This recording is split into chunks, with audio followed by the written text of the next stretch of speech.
Assalamualaikum warahmatullahi wabarakatuh. Apa kabar sahabat-sahabat sekalian? Ketemu lagi kita di program Bincang-Bincang Tenan Inkubator Rumah BUMN Cirebon. Nah, kali ini agak berbeda produknya ya. Kalau saya sih sangat tertarik karena ada cerita di balik itu gitu. Cerita di mana Tenan ini mengembangkan bisa berbeda itu berhubungan dengan kain. Nah, saya sudah bersama dengan Mbak Yuli, owner dari Swarna Alam Ecoprint. Apa kabar Mbak? Baik, Alhamdulillah. Oke, iya. Senang sekali bisa diskusi sama Mbak ya. Iya. Mbak, aku lihat ini tas laptop. Iya, tas laptop. Oke, ini dompet. Dompetnya ya terbuat dari kulit. Kulit ya? Yang ini kanvas. Oke, ini? Kain, dari kain katun. Kain katun, oke. Iya, kainnya pun serat alam, tapi berbeda-beda jenis. Ini kain katun, ini bembet, ini sutra, ini katun. Wow. Tapi tetap serat alam, tidak mengandung polister. Oke, murni ya? Murni, karena warna alam itu tidak bisa masuk di kain polister, Pak. Oke. Iya, jadi untuk produk Ecoprint, insya Allah benar-benar ramah kain. Untuk kulit sensitif pun dia artinya tidak meninggalkan iritasi ya, karena kan penggunaannya yang betul-betul alami. Nah, ini kan satu hal yang baru buat saya ya, seorang tenan fokus di pengembangan bisnis seperti ini. Nah, saya kalau boleh tahu, sahabat-sahabat juga pengen tahu nih Mbak, kenapa Mbak memilih bisnis ini? Kan rasanya sih orang tuh sekarang pengen cepat ya. Iya, betul. Tapi kenapa sih ada proses print segala gitu? Iya. Tentu butuh effort lebih gitu. Kenapa Mbak bisnis ini?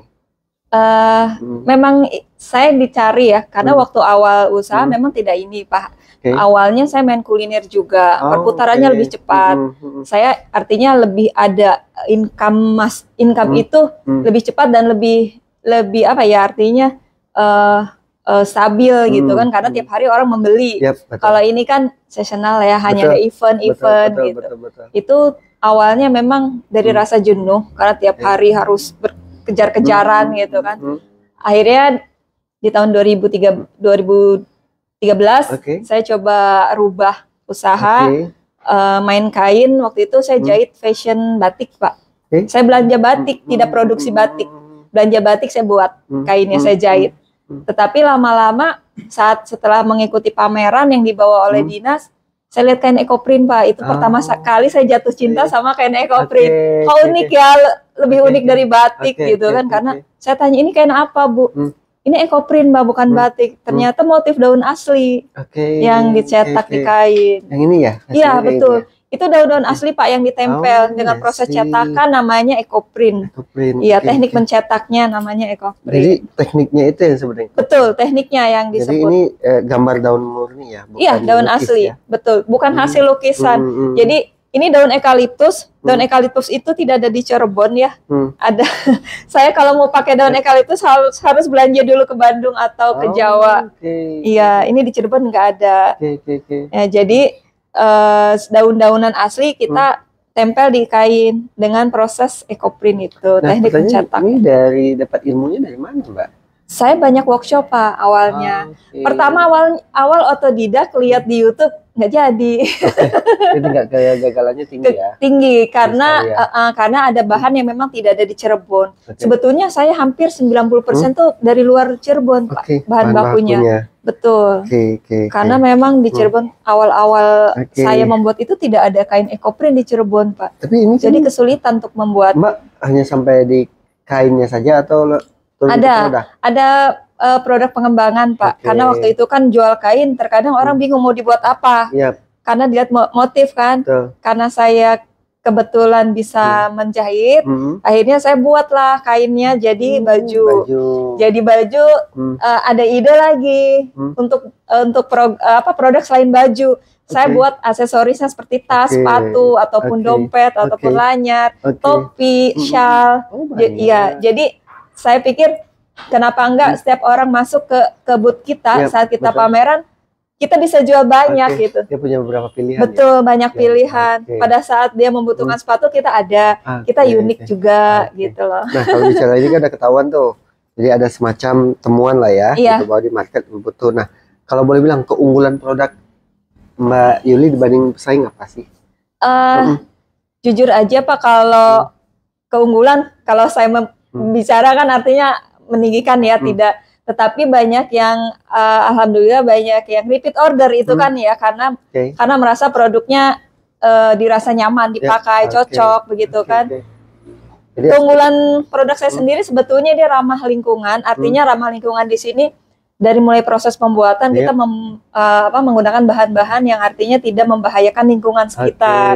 Kemudian dari bahan baku kita menggunakan kain yang serat alam, artinya tidak panas ya, tidak mengandung polister, bisa untuk didaur ulang. Terus produk kita juga sustain, jadi artinya kita bisa memproduksi bahan-bahan yang yang tadinya sudah menjadi sampah, kita jadikan sesuatu yang punya nilai jual, bahkan lebih tinggi dari seperti gulma. Ini kan gulma, Pak.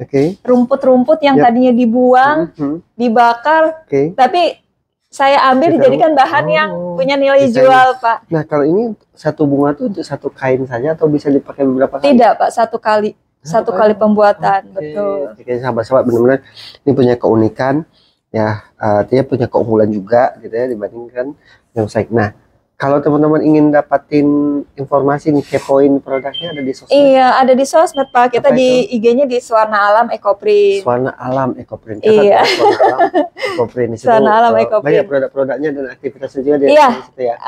Ada di IG saya, aktivitas saya. Jadi tidak hanya membuat kain Ecoprint saja, kami juga membuat produk jadi berupa fashion seperti pakaian, shawl, topi, tas, sepatu. Kemudian kita juga mengadakan edukasi, Pak, selain kita berproduksi, artinya agar lebih banyak orang-orang yang kreatif, Pak, agar lebih banyak orang-orang yang bisa memanfaatkan limbah, lebih artinya kita seenggaknya ngajak orang untuk bisa merawat lingkungan, minimal lingkungan sekitar. Ya, artinya sosial environment-nya dapat ya berpengaruh. Iya. Mbak, kan sudah berapa bulan nih di sini? Iya. Rumah BUMN Cirebon, apa yang sudah didapat? Apa yang sudah diterapin? Banyak sekali.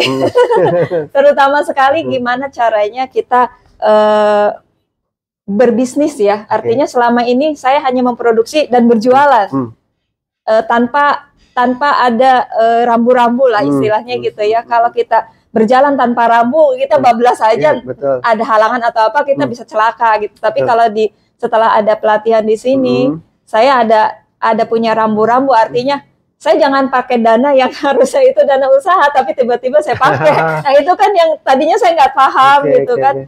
Oh ternyata memang harus dipisah gitu kan. Kemudian dari sisi manajemen perusahaan saya harus ada, artinya yang saya pelajari di sini ada keuangan itu kan harus ada yang untuk dana sehari-hari, dana rutin, kemudian ada investasi. Awalnya saya nggak ada investasi.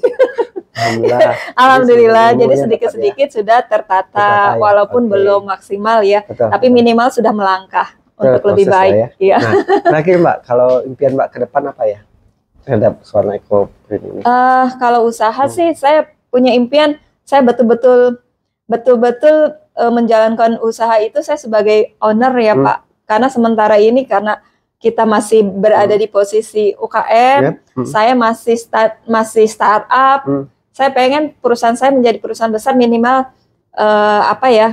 PT atau apalah gitu grup. Jadi saya lebih fokus di penjualan ataupun menata strategi gimana usaha harus bisa lebih maju tanpa memikirkan saya operasional atau produksi atau market. Jadi semuanya memang proses ya Pak, sedikit-sedikit saya berusaha. Baik sahabat-sahabat sekalian, kelihatan ya bagaimana Mbak Yuli fokus dalam hal pengembangan usahanya dengan ilmu dan juga pengen impian menjadi badan hukum.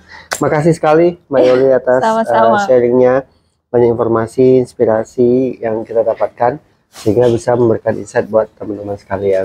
Ya itu saja sahabat-sahabat sekalian. Wassalamualaikum warahmatullahi wabarakatuh. Waalaikumsalam.